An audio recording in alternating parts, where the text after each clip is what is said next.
Well, hello again. Oh, blimey, just had the afternoon session and I'm getting a bit sleepy actually. That's why I found myself dropping off again, you know. I do it sometimes at conferences and I couldn't help it, but luckily I was sitting quite a long way back, so no one could see me, my eyes drooping. As I said, I don't want people to think that I'm... Oh, it's this big stone here. I think I'll sit on this.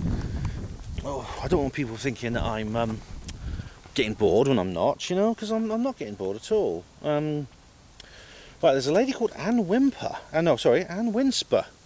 Anne Winsper. She's a very gothic-looking lady with purple hair, leather jackets, and loads of facial piercings.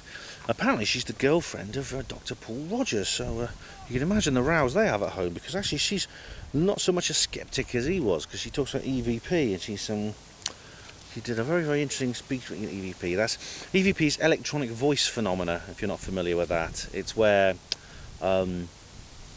sometimes people play tapes in empty rooms and they come back and there's voices on them, presumably from spirits perhaps, and or you detune a radio and in the hissing static of the ether you get some kind of voice. I was very impressed with this because it's... this is something I've actually tried by detuning an old radio and seeing what I get from it. I say old radio, and as soon as that went through my head, old radio, when I was thinking about it earlier on, it suddenly struck me, you don't get those kind of radios anymore. I mean, no, you know, you get these DAB radios now with push buttons, and they're all digital. You know, I've spoken before about digital TV.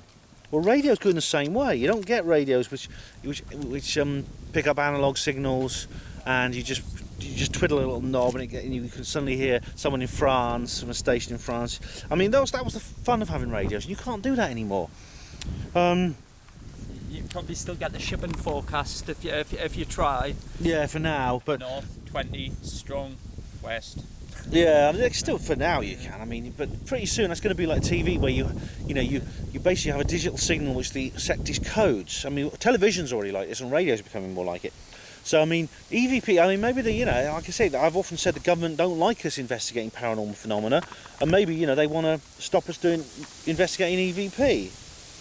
Anyway, that was an interesting show. The next guy was someone called Alan Murray. He was very funny, wasn't it? Yeah, it was good. He was good. Now, Richard, you got an idea about what to do about Brian Cox, haven't you? Yes. Apparently, Brian Cox had been calling the paranormal community knobbers. Now, immediately I thought about what Richard Dolan and Bryce Zabel did in the campaign for Cookies for Kelly. Because what this reporter did, the Washington Post, I think it was, they sent a lifestyle correspondent to a UFO expose where somebody was saying, look, these UFOs shut down nuclear weapons, huge defensive importance, but they send a lifestyle correspondent, and all this fella talked about was how bad the cookies were. So they launched a campaign called Cookies for Kelly.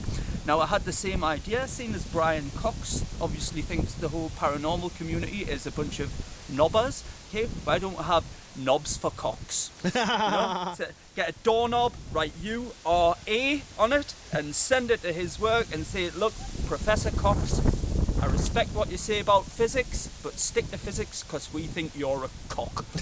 Cox is a cock, and he is. And no wonder the BBC have made him a star. Come on, let's do it. So right to just Brian Cox, care of University of Manchester. Look up the address online, just put it in a little box and send it to him through parcel post, This guy, him and that Robin Ince, who are both very, very militant skeptics, were talking about ghosts, and they started saying how stupid people who believed in ghosts were. So a lot of people phoned up and complained. They said this wasn't very balanced, which it wasn't. And Brian Cox said, well, he put on that cheesy Mancunian grin of his, and he went, what's the point in letting people believe in ghosts? They're just knobbers, because there's no such thing as ghosts, is there? I tell you what, mate, that's a good idea, Richard. There's no such thing also as a Higgs boson. Oh, yeah. He goes wasting a lot of taxpayers' money looking for the Higgs boson when, like Alan was saying, there's as much evidence for dreams as there is for ghosts. Oh, God, yeah.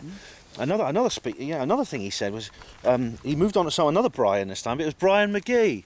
Now, Brian McGee is a philosopher, I hope he's more sensible than that Stephen Law, who wrote this believing bullshit book. He's another knobber, in my opinion. It's a good nickname for skeptics, I think. Anyway, Brian McGee is one of the most prominent British modern philosophers, and of course in Britain we know, we don't respect philosophers as much as the French do. We all know who René Descartes is and Jean-Paul Sartre, but no one knows who the hell is Brian McGee. Well, when he reached the age of 80, he realised he was going to die soon. So for the first time in his life, he started thinking about what happens when he dies, and he started asking out about evidence for life after death. That's he's never been a religious man, or believed in it before, but he thought he was faced with his own mortality. And so he started investigating to find out, hoping that there would be some kind of afterlife for him when he goes, in a few years, because he's 80 years old, like I said.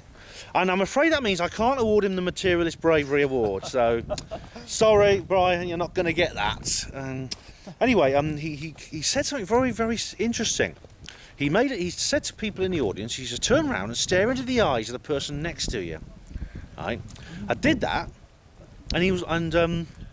now we used to play this game at school, right? We used to stare into each other's eyes, right? And the rule was you don't make any funny faces, and the first person to laugh loses, right?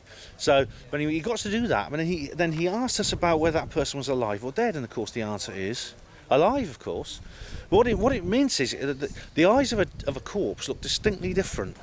They lack, an eyes can look anatomic normal, but they lack some absolutely vital force, that living force, And it got me thinking, right? Because have you read my article, "The Eyes of the Centaur"?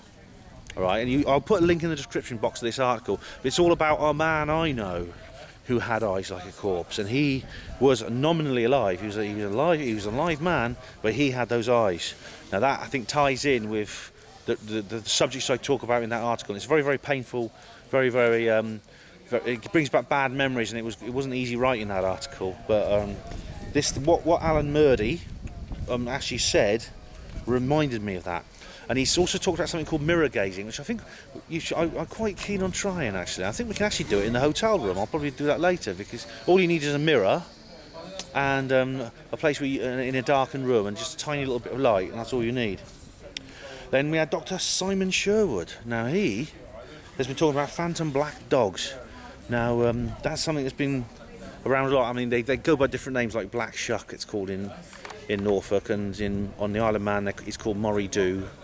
It's called Padfoot, and they go by very different names. But Ellis Taylor, my mate Ellis, he's seen one of these things, and he writes about it in his book, and he even named the book Dogged Days, because of this strange dog he found when he was staying at the Andrews family house. So I think we got who's next? Is it Mark Pilkington? No, Mark yeah. Pilkington. We got the Q&A. I've got some questions in the Q&A. Absolutely, he's a vigorous defender of the Andy Roberts explanation for the Berwyn Mountain incident. All right, that's it. Bowline meteors and earthquakes that happen by coincidence, and that. Don't forget about the lights that come out of rocks. Oh yeah. Lights that come out of rocks. Can you imagine that? Lights coming out of rocks? I don't know. Unless there's a pub somewhere called Rocks, Anyway, that's something that I've got a question lined up for one of the speakers as well. So hopefully I'll get the chance to ask it. See you later.